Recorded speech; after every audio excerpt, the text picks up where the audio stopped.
முக்கிய செய்தி, காவிரியிலிருந்து தண்ணீர் எடுப்பதற்காக எடப்பாடி பழனிசாமி அதிக குதிரை திறன் கொண்ட மின் மோட்டார்களை பயன்படுத்தியதாக தொடரப்பட்ட வழக்கு. இதுகுறித்து எடப்பாடி பழனிசாமி பதிலளிக்க உயர்நீதிமன்றம் உத்தரவு பிறப்பித்துள்ளது. அதிமுக பொதுச் செயலாளரும் எதிர்க்கட்சி தலைவருமான எடப்பாடி பழனிசாமி மீதான வழக்கில் உயர்நீதிமன்றம் உத்தரவு பிறப்பித்திருக்கிறது. கூடுதல் விவரங்களை வழங்குவதற்காக செய்தியாளர் கிருஷ்ணமூர்த்தி இணைப்பில் காத்திருக்கிறார். கிருஷ்ணமூர்த்தி, இந்த வழக்கு குறித்தும் இந்த வழக்கில் உயர்நீதிமன்றம் பிறப்பித்த உத்தரவு குறித்தும் விவரங்களை பதிவு பண்ணலாம். வணக்கம்.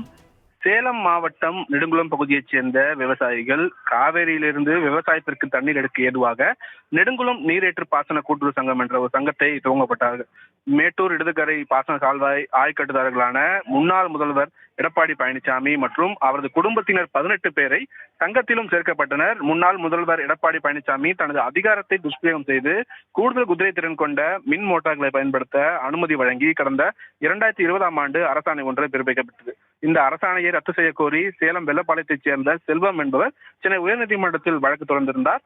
அந்த மனுவில் சங்கத்தில் சேர்க்கப்பட்ட முன்னாள் முதல்வர் எடப்பாடி பழனிசாமி மற்றும் அவரது குடும்பத்தினர் 5 குதிரை திறன் கொண்ட மின் மோட்டார்களை பயன்படுத்த மட்டுமே முடியும் என்ற நிலையில் 27 குதிரை திறன் கொண்ட மின் மோட்டார்களை பயன்படுத்த சட்டவிரோதமாக அனுமதி வழங்கப்பட்டது எனவும் முன்னாள் முதல்வர் எடப்பாடி பழனிசாமியின் அதிகார துஷ்பிரயோகம் குறித்து லஞ்ச ஒழிப்புத்துறைக்கு புகார் அளித்தும் எந்த நடவடிக்கையும் எடுக்கப்படவில்லை என்றும் தெரிவிக்கப்பட்டுள்ளது.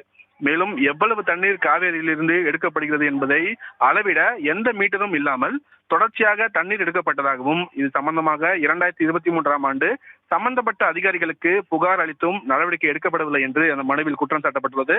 மேலும் நெடுங்குளம் நீரேற்று பாசன கூட்டுறவு சங்கத்தினர் காவேரியிலிருந்து தண்ணீர் எடுப்பதை மீட்டர் பொருத்தி கண்காணித்து முறைப்படுத்த உத்தரவிட வேண்டும் எனவும் அந்த மனுவில் கோரிக்கை வைக்கப்பட்டுள்ளது.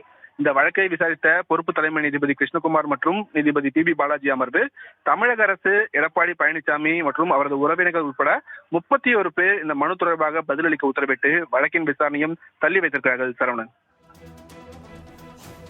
தாங்கள் வழங்கிய விரிவான தகவல்களுக்கு நன்றி கிருஷ்ணமூர்த்தி.